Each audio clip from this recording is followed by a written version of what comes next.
All right, so this is the new spot. We finally made it to Georgia, so I've started my new job. Did end up getting a new space. This is much more roomy, high ceilings. It's probably going to have a large like echo, at least at first, or just it sounds a little bit hollow.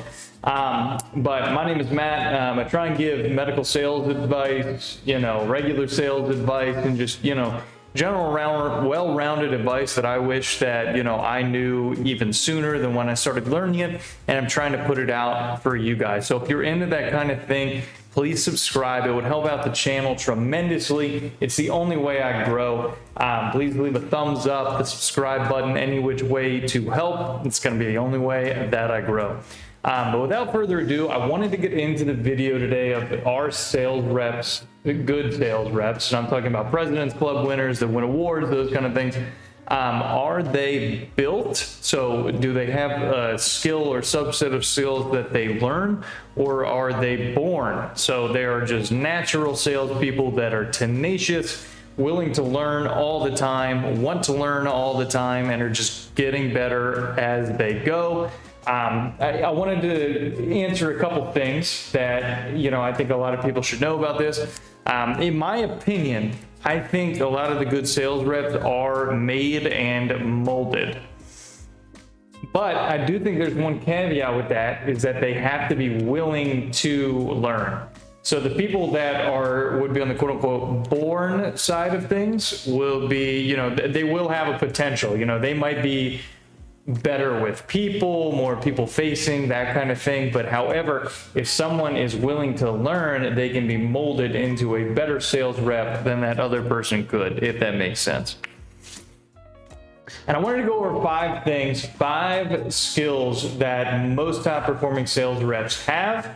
Number 1 is going to be grit. And what I mean by this is you're going to get kicked in the teeth, especially in new territories that have been with competitors for a long-standing amount of time. If you can come back each and every single day, even though you just got told no, you just got told to go home, and if you can come back each and every day with that same attitude that you came there on the first time, you're going to be okay.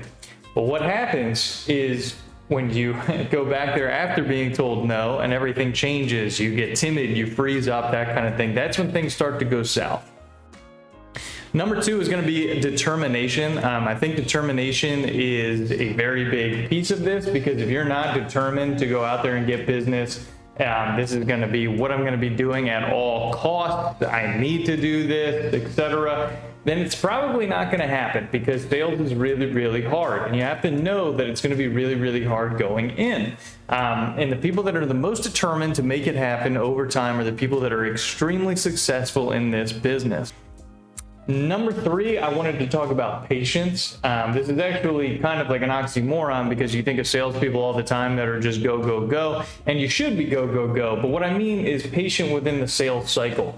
If you have, for example, a surgeon or someone we're working with that says, hey, whatever you're doing doesn't fit into my practice at the moment, but it might in a couple months. And if you're the kind of sales rep that's just going to keep badgering them to even get the sale today, even when they told you they don't need it right now and will be ready a couple months later, you probably should have just been a little bit more patient and then get it when the physician wants to provide it. And then that physician gives you respect. You're able to get into that office a little bit more, and it probably just would have been better if you had been patient from the start, waited, went on their schedule, and then were able to build that relationship going forward. Now, keep in mind, I'm only saying this, the physician essentially gives you the green light, or whoever gives you the green light to do so. And then number 4 is going to be actively curious. You have to be wanting to know what's going on at all times. If you're a sales rep that has no idea what's going on at any point in given time, and you don't care, you don't know what people are using, who they are, who the people are at the front desk, who the scrub techs are, etc., you're going to lose, because the competitor is going to be doing that. So people that are more actively curious, that care about what's going on in the market, are going to be more successful in sales, and that is a thing that is taught. You have to know what you're missing, essentially, to miss it. So that is why I view that as being something that is taught. And the last one is going to be willing to learn. A lot of people are in the beginning are not willing to learn or get kicked in the teeth for a little while and then keep coming back. So you gotta know when you're getting into something new, you're gonna stink at it for a little while.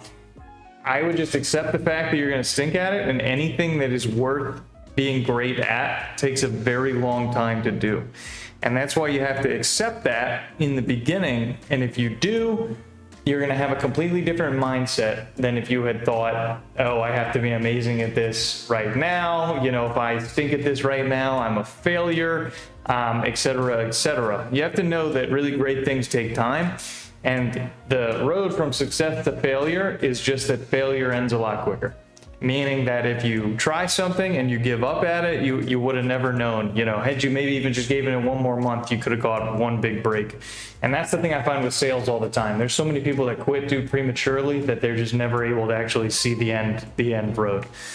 So if you like this, please leave a thumbs up on the video. This is going to be the new setup. I'll probably tweak a couple things here and there, but it'll be a lot more, it'll be a lot bigger of an environment going forward.